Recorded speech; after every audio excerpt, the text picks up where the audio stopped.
Welcome to Prabhu maths. NEET 2024 பார்த்தீங்க அப்படின்னா மே 5ஆம் தேதி, அதாவது நாளைக்கு நடக்க போகுது அப்படிங்கிறது தெரியும். ஸோ எல்லா ஸ்டூடெண்ட்ஸுமே அதுக்காக ரெடியாக இருப்பீங்க. ஸோ அதுக்கு உங்களுக்கு மேலே ஒரு கான்ஃபிடென்ஸ் கொடுக்கறதுக்காக இப்போ இந்த வீடியோ பண்ண ஆரம்பிச்சிட்டோம். நீட் அட்டெண்டன்ஸ் சீட்ஸோட மாடல் வந்து நான் உங்களுக்கு கொடுத்துருக்கேன்.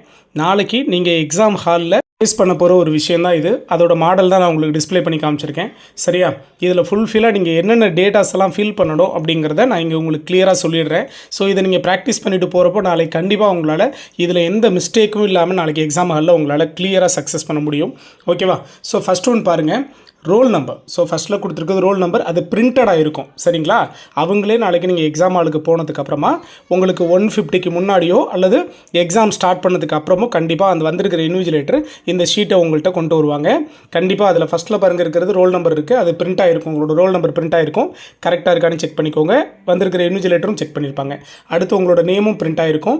உங்களுடைய ஃபாதர் நேம் கண்டிப்பாக அதில் பிரிண்ட் ஆகிருக்கும். அந்த ஃபாதர் நேமுக்கு கீழே இப்போ நம்ம பேசுகிறது ஃபஸ்ட்டு காலம் மட்டும் பார்த்துட்டே வாங்க. அந்த ஃபாதர் நேமுக்கு கீழே பார்த்தீங்கன்னா உங்களோட ஃபோட்டோ நான் அதை ஷேர் பண்ணி காமிச்சிருக்கேன். சரியா? அதுக்கு பக்கத்துலேயே பார்த்தீங்கன்னா உங்கள் ஃபோட்டோவுக்கு பக்கத்துலேயே பார்த்தீங்கன்னா உங்களோட சைன் இருக்கும். சரிங்களா? உங்களோட சிக்னேச்சர் இருக்கும். தென் அதுக்கு கீழே பார்த்தீங்கன்னா மீடியம் ஆஃப் கொஸ்டின் பேப்பர், நீங்கள் என்ன மீடியமில் செலக்ட் பண்ணியிருக்கீங்க, இங்கிலீஷா தமிழா அப்படிங்கிறது கிளியராக இருக்கும். தென் அதுக்கப்புறம் பார்த்தீங்கன்னா உங்களுடைய அப்ளிகேஷன் நம்பர் ஃபுல்ஃபில்லாக இருக்கும். இதில் நான் வந்து ஷேர் பண்ணி காமிச்சிருக்கேன் ப்ரைவசி பர்பஸ்க்காக. ஸோ அதுக்கு கீழே லாஸ்ட்டில் பாருங்கள், darken present or option box applicable as applicable அப்படின்னு சொல்லியிருக்காங்க. இதை வந்து வந்திருக்க இன்விஜிலேட்டர் நீங்கள் ப்ரெசென்ட்னா இருந்தால் அந்த ப்ரெசென்ட் பாக்ஸில் வந்து அவங்க ரவுண்ட் பண்ணி வச்சுருப்பாங்க. ஆப்ஷன்னா அந்த பிளேஸில் அவங்க ஆப்ஷன் ரவுண்ட் பண்ணிடுவாங்க. அது வந்து அவங்க வந்திருக்கிற இன்விஜிலேட்டர் பர்பஸ். செகண்ட் காலம் பாருங்கள், மதர்ஸ் நேம். ஸோ இந்த இடத்துல ரொம்ப கேர்ஃபுல்லாக இருங்க.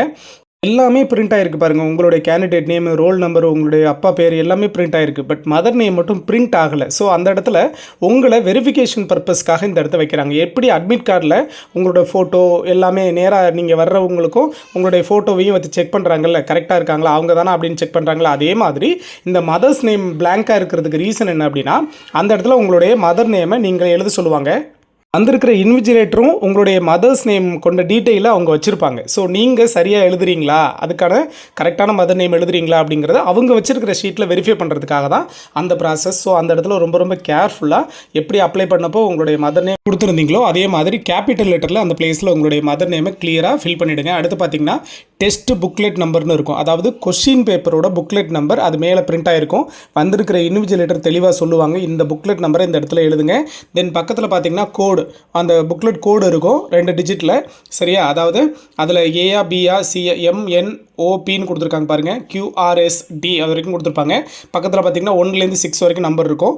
அதில் கண்டிப்பாக அந்த 2 டிஜிட்டில் நம்பர் கோடு இருக்கும். ஸோ அதையும் கரெக்டாக அந்த இடத்துல எழுதிட்டு ஷேர் பண்ணணும். ஸோ ஷேர் பண்ணுறப்போ ரொம்ப கேர்ஃபுல்லாக இருந்துக்கோங்க. அடுத்து பார்த்தீங்கன்னா OMR ஷீட் நம்பர் இருக்கும் பாருங்கள். உங்களுக்கு கொடுத்துருக்க OMR ஷீட்டில் நம்பர் இருக்கும். அந்த நம்பரையும் அவங்க இன்விஜிலேட்டர் சொல்லுவாங்க. அந்த இடத்துல கரெக்டாக எழுதிட்டு அதோட கோடையும் எழுதி நீங்கள் ஷேர் பண்ணணும். ஓகேவா? இது ரெண்டாவது காலத்தில் லாஸ்ட்டில் பாருங்கள், கேண்டிடேட் சிக்னேச்சர் வித் டைம் இருக்குல்ல, அதில் நம்பர் 1 போட்டு ஒரு ஸ்டார் இருக்குல்ல, அந்த இடத்துல என்ன பண்ணணும், எக்ஸாம் ஸ்டார்ட் பண்ணுறதுக்கு முன்னாடி உங்ககிட்ட சைன் வாங்கிவாங்க. நீங்கள் சைன் பண்ணி கீழே வந்து வித் டைம் போடுங்க. எந்த டைமுக்கு நீங்கள் சைன் பண்ணீங்க அப்படின்னு டைம் போடுங்க. அதுக்கு பக்கத்துலேயே பாருங்கள் 2ன்னு கொடுத்து 2 ஸ்டார் கொடுத்துருக்காங்களா, அந்த இடத்துல நீங்கள் சைன் பண்ணணும். அது எப்போ அப்படின்னா எக்ஸாம் முடிச்சுட்டு அந்த டைமில் வந்து சைன் வாங்கிப்பாங்க இன்விஜிலேட்டர். ஸோ 2 சைன் போட வேண்டியிருக்கு. அடுத்து பார்த்தீங்க அப்படின்னா ஃபஸ்ட்டில் அடுத்த 3வது காலம் பாருங்கள், candidate photo copy to be pasted here. So நீங்கள் வரும்போதே ஒரு பாஸ்போர்ட் சைஸ் ஃபோட்டோ கொண்டு வந்திருப்பீங்க. அந்த பாஸ்போர்ட் சைஸ் ஃபோட்டோவை இந்த இடத்துல பேஸ்ட் பண்ணணும். சரிங்களா? தென் அடுத்து பாருங்கள், கேண்டிடேட் லெஃப்ட் தம்ப் இம்ப்ரெஷன். அங்கேயே அவங்க வந்து உங்களுக்கு தம்ப் இம்ப்ரெஷன் வைக்கிறதுக்காக ஒரு பேடு கொண்டு வந்திருப்பாங்க. அதில் நீங்கள் ப்ரெஸ் பண்ணிவிட்டு உங்களுடைய லெஃப்ட் ஹேண்டு தம்ப் இம்ப்ரெஷன் அந்த இடத்துல வைக்கணும். தென் லாஸ்ட்டில் பாருங்கள், இன்விஜிலேட்டர் சிக்னேச்சர்னு இருக்குது. அங்கே ஒவ்வொரு ஹாலுக்கும் 2 இன்விஜிலேட்டர் வந்திருப்பாங்க. ஸோ அவங்க வந்து அந்த இடத்துல சைன் பண்ணிடுவாங்க. இதுதான் நாளைக்கு நீங்கள் எக்ஸாம் ஹாலில் ஃபேஸ் பண்ண போகிற அட்டெண்டன்ஸ் சீட்டு.